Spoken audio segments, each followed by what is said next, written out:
ഈശോ മിശിഹായിക്ക് സ്തുതിയായിരിക്കട്ടെ. നമ്മുടെ കർത്താവായ ഈശോ മിശിഹായുടെ കൃപയും സമാധാനവും സ്നേഹവും എന്നെ കേൾക്കുകയും കാണുകയും ചെയ്യുന്ന നിങ്ങളെല്ലാവരും കൂടെ സമൃദ്ധമായി ഉണ്ടാകട്ടെ. ഈശോയിൽ ഏറ്റവും സ്നേഹമുള്ളവരെ, ആരാധനാ വത്സരത്തിലെ എലിയാസ് വ്യാമോശക്കാലത്തിൻ്റെ 3-ാം വാരത്തിലേക്ക് നമ്മൾ പ്രവേശിക്കുകയാണല്ലോ. ഈ അവസരത്തിൽ നമുക്ക് ധ്യാനത്തിനായുള്ള വചനഭാഗം വിശുദ്ധ മത്തായി അറിയിച്ച സുവിശേഷം 4-ാം അധ്യായം 12 മുതൽ 25 വരെയുള്ള തിരുവചനങ്ങളാണ്. ഈ വചനഭാഗത്തെ നമുക്ക് കർത്താവിൻ്റെ ദൗത്യ നിർവഹണമായിട്ട് കാണാൻ സാധിക്കും.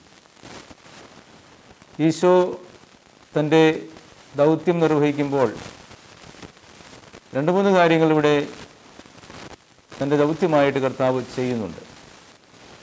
വചനത്തിൻ്റെ ആദ്യ ഭാഗത്ത് പറയുന്നുണ്ട്, മരണത്തിൻ്റെ മേഖലയിലും നിഴലിലും കഴിഞ്ഞവർക്ക് ഒരു ദീപ്തി ഉദയം ചെയ്തു എന്ന് പറഞ്ഞാൽ, അന്ധകാരകരമായ അവസ്ഥയിൽ കർത്താവിൻ്റെ സാന്നിധ്യം വിജാതീയരെ സംബന്ധിച്ചിടത്തോളം ഒരു വലിയ പ്രകാശത്തിൻ്റെ അനുഭവമായിരുന്നു. സുവിശേഷകന്മാർ പ്രത്യേകിച്ചും ഈശോയെ പ്രകാശമായിട്ട് അവതരിപ്പിക്കുന്നുണ്ട്. യോഹന്നാൻ്റെ സുവിശേഷത്തിലും ഈ പ്രകാശത്തിൻ്റെ ഒരു പ്രതിപാദ്യം നമ്മൾ കാണുന്നുണ്ട്. മത്തായി സുവിശേഷകൻ ഇവിടെ അതുതന്നെയാണ് പറയുന്നത്, ഈശോ ഒരു പ്രകാശമാണ്. ആ പ്രകാശം വന്നതോടുകൂടി അതുവരെ അന്ധകാരത്തിൻ്റെ നിഴലിൽ കഴിഞ്ഞവർക്കൊക്കെ ഒരു വെളിച്ചത്തിൻ്റെ അവസ്ഥ സംജാതമാവുകയാണ്. ആ വെളിച്ചത്തിൻ്റെ അവസ്ഥ സംജാതമാകുന്നത് അവരനുഭവിക്കുന്നത് ഈശോയുടെ പ്രവർത്തനത്തോടു കൂടിയാണ്. അവിടെയാണ് ഈശോയുടെ ദൗത്യം, ആ ദൗത്യബോധം കർത്താവ് പ്രകടമാക്കുന്നത്. ആ ദൗത്യം ഈശോ ആരംഭിക്കുന്നത് സുവിശേഷ പ്രഘോഷണത്തോടു കൂടിയാണ്. ദൈവമായ പിതാവ് തന്നെ ഏൽപ്പിച്ച ദൗത്യത്തിൻ്റെ ആരംഭം എന്നത് പ്രസംഗമായിരുന്നു, സുവിശേഷ പ്രഘോഷണമായിരുന്നു. സ്നാപക യോഹന്നാൻ വന്നപ്പോൾ മാനസാന്തരപ്പെടുവിൻ എന്ന് പ്രസംഗിച്ചു. ഈശോയും അതുതന്നെയാണ് ചെയ്തത്. നമ്മൾ ഈ സുവിശേഷത്തിൻ്റെ ആദ്യ ഭാഗത്ത് നമ്മൾ കാണുന്നുണ്ട്, യോഹന്നാൻ ബന്ധനസ്ഥനായി എന്നറിഞ്ഞപ്പോൾ ഈശോ ഗലീലയിലേക്ക് പിൻവാങ്ങിയെന്ന്. പിൻവാങ്ങിയെന്ന് പറയുമ്പോൾ ഈശോ ഭയപ്പെട്ട് പിൻവാങ്ങി എന്നൊരു ധ്വനി അതിനകത്ത് നമുക്ക് തോന്നിയേക്കാം. പക്ഷേ യഥാർത്ഥത്തിൽ ഈ പിൻവാങ്ങി എന്ന് പറയുമ്പോൾ മലയാളത്തിലുള്ള അതിൻ്റെ അർത്ഥം അല്പം വേറിട്ട് നമ്മൾ മനസ്സിലാക്കേണ്ടതുണ്ട്. ഈ പിൻവാങ്ങൽ ഈശോ ഒളിച്ചോടി എന്നല്ല അർത്ഥമാക്കേണ്ടത്. ഗ്രീക്ക് മൂലത്തിൽ നിന്നും അതിൻ്റെ അർത്ഥം മനസ്സിലാക്കേണ്ടത്, ഈശോ യോഹന്നാൻ തുടങ്ങിവെച്ച ദൗത്യത്തിൻ്റെ തുടർച്ചയെന്നോണം തൻ്റെ ദൗത്യത്തിലേക്ക് ഈശോ പ്രവേശിച്ചു എന്ന് വേണം മനസ്സിലാക്കുവാൻ. അല്ലാതെ ഈശോ അവിടുന്ന് ഒളിച്ചോടുന്നതായിട്ട് നമുക്ക് മനസ്സിലാക്കേണ്ടതില്ല. അങ്ങനെയാണ് അതിൻ്റെ ഗ്രീക്ക് അർത്ഥം നമ്മളെ പഠിപ്പിക്കുന്നത്. അപ്പോൾ ഈശോ ബന്ധനസ്ഥനായ യോഹന്നാൻ തുടങ്ങിവെച്ച ആ പ്രസംഗത്തിൻ്റെ തുടർച്ചയെന്നോണം കർത്താവും പഠിപ്പിക്കുകയാണ്, മാനസാന്തരപ്പെടുവിൻ, സ്വർഗരാജ്യം സമീപിച്ചിരിക്കുന്നു. ആ പ്രഘോഷണത്തിൻ്റെ ഭാഗമെന്നോണം, തുടർച്ചയെന്നോണം കർത്താവ് രണ്ടാമത് ചെയ്യുന്നത് ശിഷ്യന്മാരെ തിരഞ്ഞെടുക്കുന്ന കർമ്മമാണ്. ആദ്യ ശിഷ്യന്മാരായ പത്രോസിനെയും അന്ത്രയോസിനെയും സബദീപുത്രന്മാരായ യാക്കോബിനെയും യോഹന്നാനെയും കർത്താവ് തിരഞ്ഞെടുക്കുന്ന സംഭവം വിവരിക്കുകയാണ്. എന്ന് പറഞ്ഞാൽ ഈശോയുടെ ദൗത്യത്തിൻ്റെ ഭാഗമാണ് സുവിശേഷ പ്രഘോഷണവും വിളിയും. തൻ്റെ ദൗത്യം തുടരുവാനായുള്ള ഒരു സമൂഹത്തെ വാർത്തെടുക്കുക എന്നതും ദൈവിക പദ്ധതിയുടെ ഭാഗമായിരുന്നു. അതുകൊണ്ട് തന്നെയാണ് കർത്താവ് തൻ്റെ പിൻഗാമികളായിട്ട് ആളുകളെ തിരഞ്ഞെടുക്കുന്നത്.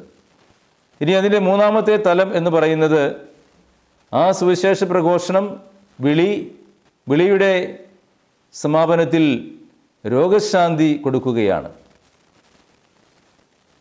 ഈ രോഗശാന്തി എന്ന് പറയുന്നത് ദൈവത്തിൻ്റെ പക്കലേക്ക് വരുന്നവർക്ക് കിട്ടുന്ന സൗഖ്യദായകമായ അനുഭവം തന്നെയാണ്. നമുക്കറിയാം, രോഗങ്ങൾ മനുഷ്യനുണ്ടാകുന്നത് ഒരു നല്ല ശതമാനവും അവൻ്റെ മാനസികമായ പിരിമുറുക്കത്തിൽ നിന്നോ മാനസികമായ ഭാവത്തിൽ നിന്നോ ആണ്.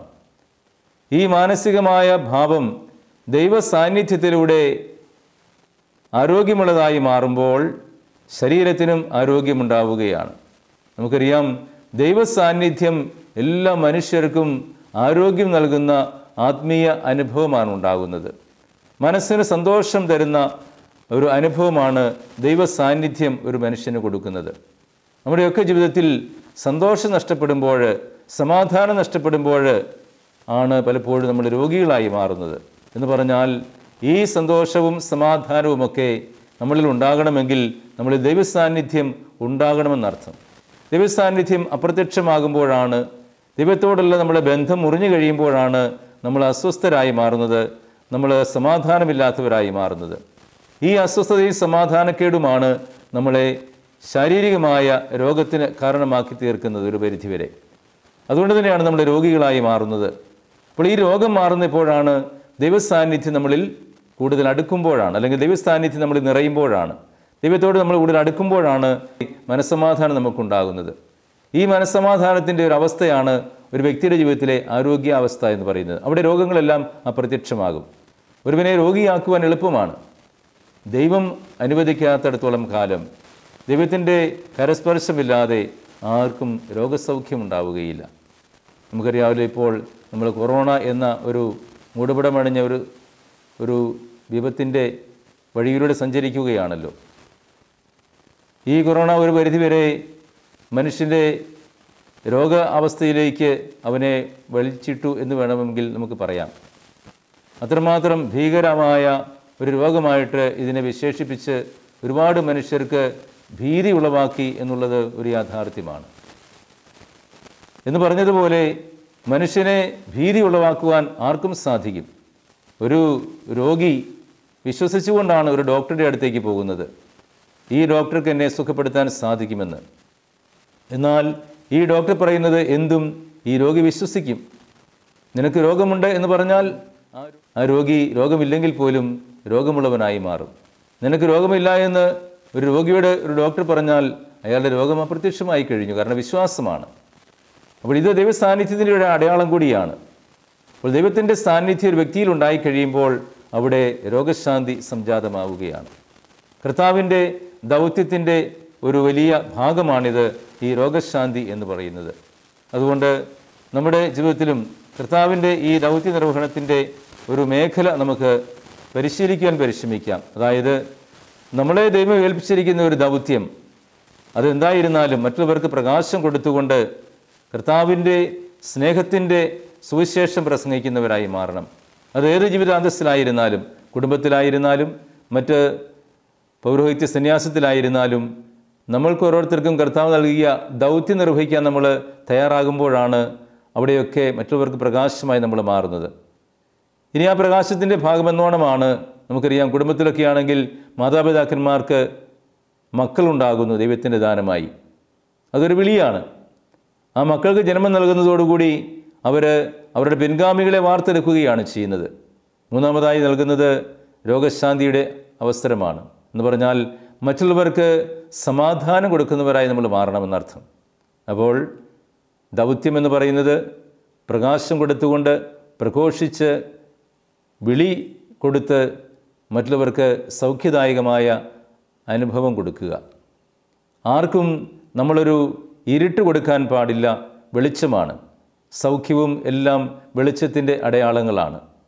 അതുകൊണ്ട് ആ ഒരു ജീവിതശൈലി സ്വീകരിക്കുവാൻ കർത്താവ് നമ്മളെ ഓർമ്മിപ്പിക്കുകയാണ്. ഈശോ തൻ്റെ പിൻഗാമികളെ വാർത്തെടുത്തതുപോലെ കുടുംബമായിട്ട് ജീവിക്കുന്ന എല്ലാവരും അവർക്ക് ദൈവം നൽകുന്ന ദാനമായ മക്കളെ വളർത്തിക്കൊണ്ട് അവർ കുടുംബത്തിൻ്റെ പിൻഗാമികളായി മാറി എല്ലാവർക്കും വെളിച്ചം പകരുന്ന വ്യക്തികളായി മാറുവാൻ കർത്താവ് നമ്മളെ ആഹ്വാനം ചെയ്യുകയാണ്. ഈ അവസരത്തിൽ നമുക്ക് ഇപ്രകാരമുള്ള ഒരു ജീവിതശൈലി വാർത്തെടുത്തുകൊണ്ട് ജീവിതത്തിൽ കർത്താവിൻ്റെ ആ വഴി പിൻചെന്ന് ദൈവമഹത്വത്തിനായിട്ട് ജീവിതം സമർപ്പിക്കാനായിട്ട് പരിശ്രമിക്കാം.